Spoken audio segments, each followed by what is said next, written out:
ఈ సమాజము నిలబడుతుంది. ఈ సమాజం అన్ని రకాలుగా నిలబడాలి అని అంటే మహిళ తన కాళ్ళ మీద తను నిలబడాలి. మహిళ తన కాళ్ళ మీద తను నిలబడాలి అంటే ఆ మహిళకు రక్షణ కల్పించాలి. వారి పిల్లలకు భద్రతనివ్వాల్సిన బాధ్యత రాష్ట్ర ప్రభుత్వాల మీద ఉన్నది. అందుకే మా పోలీసులు ఒక మంచి కార్యక్రమాన్ని తీసుకున్నందుకు వారిని అభినందిస్తూ ఈ కార్యక్రమంలో పాల్గొన్న ప్రతి ఒక్కరిని, పీస్ కమిటీ సభ్యులను కూడా చివరగా నేను ఒక సూచన చేయదలుచుకున్నా.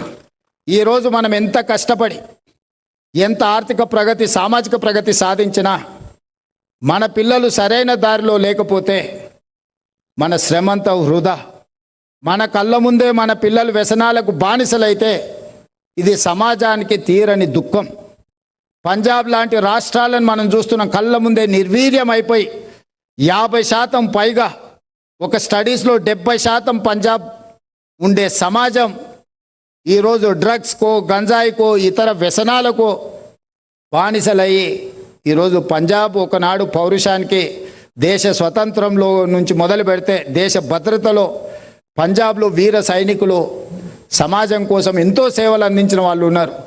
ఈరోజు వ్యసనాల బారిన పడి కోలుకోలేని పరిస్థితికి ఆ రాష్ట్రం వేగంగా ప్రయాణం చేసింది. ఈరోజు తెలంగాణ రాష్ట్రంలో కూడా ఆశ్చర్యం కలిగించే సంఘటనలు మా దృష్టికి వస్తున్నాయి. కొన్ని మేము సమాజానికి చెప్తాం, కొన్ని చెప్పం. మా పోలీస్ డిపార్ట్మెంట్కి తెలుసు. స్కూల్స్ ముందు చిన్న చిన్న కిరాణా కొట్టుల్లో గంజాయి చాక్లెట్లు అమ్మే పరిస్థితి. చదువుకున్న డాక్టర్లు ఇంజనీర్లు డ్రగ్స్ పెడలింగ్ చేస్తున్నారు. ఇంజనీరింగ్ గ్రాడ్యుయేట్స్ చైన్ స్నాచింగ్ నుంచి డ్రగ్స్కి. దీనికంతా కారణం ఏ నేరం తీసినా మహిళల మీద జరిగిన విచక్షణారహితమైన దాడులను కానీ చిన్నపిల్లల మీద జరుగుతున్న అకృత్యాలను చూస్తే ప్రధానంగా నేరానికి పాల్పడ్డ వాళ్ళు బానిసలైన మత్తు పదార్థాలు సేవించిన వాళ్ళే ఈ నేరాలలో ఎక్కువ పాల్గొంటున్నారు.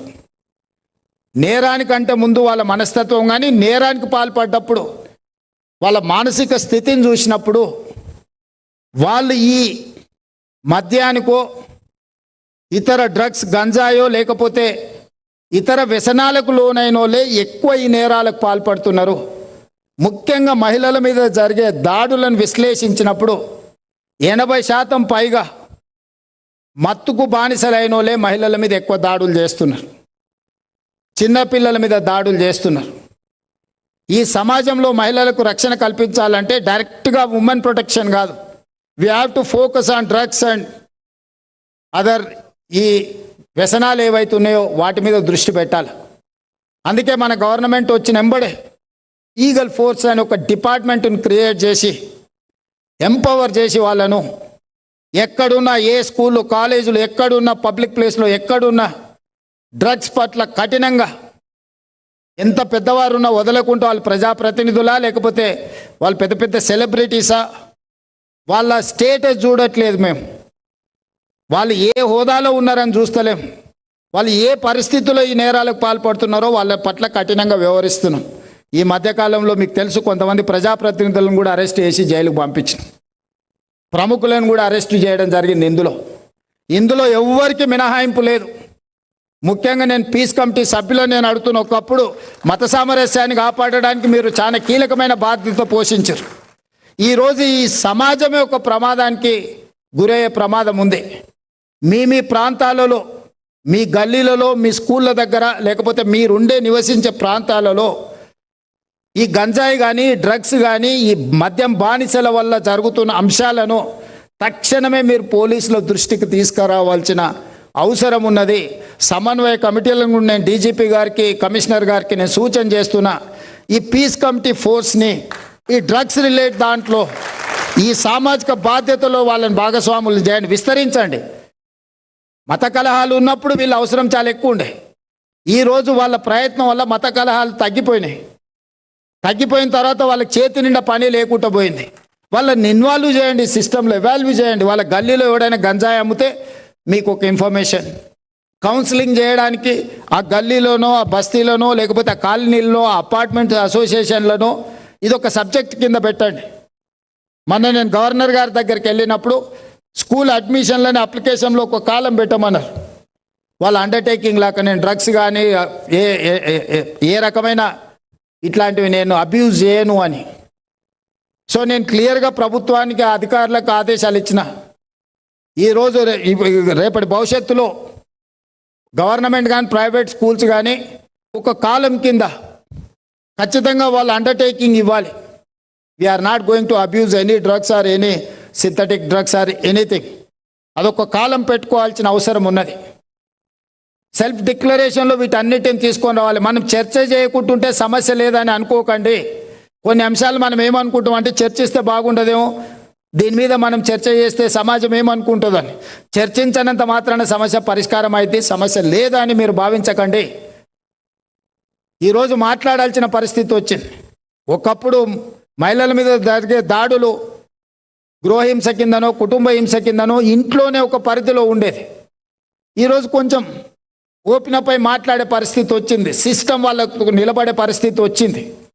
అట్లనే ఈరోజు డ్రగ్స్ రిలేటెడ్ ఇష్యూస్లో కూడా మన పిల్లలైనా మంది పిల్లలైనా వాడు గంజాయి కానీ డ్రగ్స్ కానీ ఇట్లాంటి వ్యసనాలకు లోనైతే వాళ్ళని ఎట్లయితే మహిళలకు రక్షణ భరోసా లేకపోతే ఇతర సెంటర్లకు ఎట్లా పంపుతున్నామో ఈరోజు రిహాబిలిటేషన్ సెంటర్స్ను కూడా మనం పెద్ద ఎత్తున ప్రారంభిస్తున్నాం. డ్రగ్స్ రిలేటెడ్ ఎన్జిఓలను కార్పొరేట్లను కూడా భాగస్వాములను కాండి అని నేను చెప్తున్నా. మనం ఎంత సాధించినా మన పిల్లలు వ్యసనాలకు లోనైతే మన జీవితకాల విజయము ఒక్క క్షణంలో కుప్పకూలిపోతుంది. ఎవరెస్ట్ అంత ఉన్నత శిఖరాల నుంచి అదా పాతాళానికి తల్లిదండ్రులుగా మనం పడిపోతాం. ఈ బాధ్యతను ఎప్పుడైతే మనం నిర్వహించలేదో ఈ సమాజానికి మనము అన్యాయం చేసిన వాళ్ళం అవుతాము. దయచేసి ఇక్కడ ఉన్న నగర ప్రముఖులందరికీ నా విజ్ఞప్తి ఒక్కటే, ఈ మత్తును వదిలించాల్సిన అవసరం ఉన్నది. అవసరమైతే కఠినంగా వ్యవహరిద్దాం. ఎంత వారున్నా కూడా వాళ్ళని ఎంత సెలబ్రిటీ అంత ప్రజలలో నించోబెట్టి శిక్షిస్తే ప్రజలకు ఒక సమాచారం ఒక సందేశం ఇచ్చిన వాళ్ళం అవుతాం. సామాన్యులను 1000 మందిని మనము కేసులు కట్టి జైలుకు పంపించినా చర్చ రాదు. ఇట్లాంటి నేరాలకు పాల్పడుతున్న 2 ప్రముఖులను తీసుకెళ్లి జైలు వేస్తే ప్రజలందరికీ ఓహో ప్రభుత్వం కఠినంగా ఉన్నది, ఎవరిని వదలదు అనే ఒక సందేశాన్ని ఇచ్చిన వాళ్ళం అవుతాం. అందుకే మా పోలీసు ఉన్నతాధికారులందరికీ నేను సూచన చేస్తున్నా, ఎంత పెద్ద సెలబ్రిటీ ఇందులో ఉంటే అంత ఫాస్ట్గా రీచ్ అవ్వండి. తీసుకొచ్చి చెర్లపల్లెనో చెంచల్గూడలను కూర్చోబెట్టుండ్రి. కేసుల మీద కేసు కట్టి లోపలనే ఉంచండి 1 సంవత్సరం వరకు బయటకు వెళ్ళకుండా. అప్పుడు ఈ సమాజంలో ఒక బాధ్యత వస్తుంది, భయం వస్తుంది. బాధ్యతనని ఉండాలి, బాధ్యత లేనోని భయపెట్టైనా మీరు కంట్రోల్ చేయాలి. భయము బాధ్యత లేనప్పుడు విచ్చలవిడితనం వస్తుంది. ఈ విచ్చలవిడితనాన్ని ప్రభుత్వం సహించదు. నేను స్పష్టంగా తెలంగాణ రాష్ట్ర ముఖ్యమంత్రిగా తెలంగాణ ప్రజలకు నేను చెప్పదలుచుకున్నా, ఇలాంటి నేరగాళ్ళ పట్ల ఈ ప్రభుత్వం కఠినంగా వ్యవహరిస్తుంది. మీరు ఎంత పెద్ద రాజకీయ కుటుంబమైనా, ఎంత పెద్ద వ్యాపారవేత్తల కుటుంబమైనా, ఎంత పెద్ద ఉన్నతాధికారులకు సంబంధించిన వాళ్ళైనా, I don't care anyone, I don't spare anyone. It is clear and loud. నేను అధికారులకు కూడా డీజీపీ గారి కమిషనర్స్కి అందరికీ నా ఆదేశాలు, ఇలాంటి వాళ్ళను మొట్టమొదట శిక్షించాలి. వీళ్ళని శిక్షిస్తే మిగతా సమాజం ఆటోమేటిక్గా దారిలో పడుతుంది. కాబట్టి మహిళలకు రక్షణ, మహిళల మీద జరిగే దాడులకు ప్రధానమైన కారణము వ్యసనాలు, వ్యసనానికి లోనైన బానిసలు. డ్రగ్స్ కావచ్చు, మత్తు ఏదైనా దీన్ని నియంత్రించాల్సిన అవసరం, నిరోధించాల్సిన అవసరం మన మీద ఉన్నది. ఈ స్పందన కార్యక్రమం, స్టాండ్ విత్ హర్ కావచ్చు, షీ టీమ్స్ కావచ్చు, ఇతర ఏదైనా మహిళల కోసం ఏది చేసినా ఈ రాష్ట్రంలో మహిళకు రక్షణ ఉంది. తెలంగాణ రాష్ట్రం అంటే మహిళలకు రక్షణకు పదంగా తెలంగాణ రాష్ట్రం ఉండాలని నేను భావిస్తున్నా. మరొక్కసారి మా పోలీస్ అధికారులను అభినందిస్తూ, అదేవిధంగా పీస్ కమిటీ వాళ్ళందరూ వచ్చినందుకు, వాళ్ళని ఈ కార్యక్రమంలో పాల్గొన్నందుకు, భవిష్యత్తులో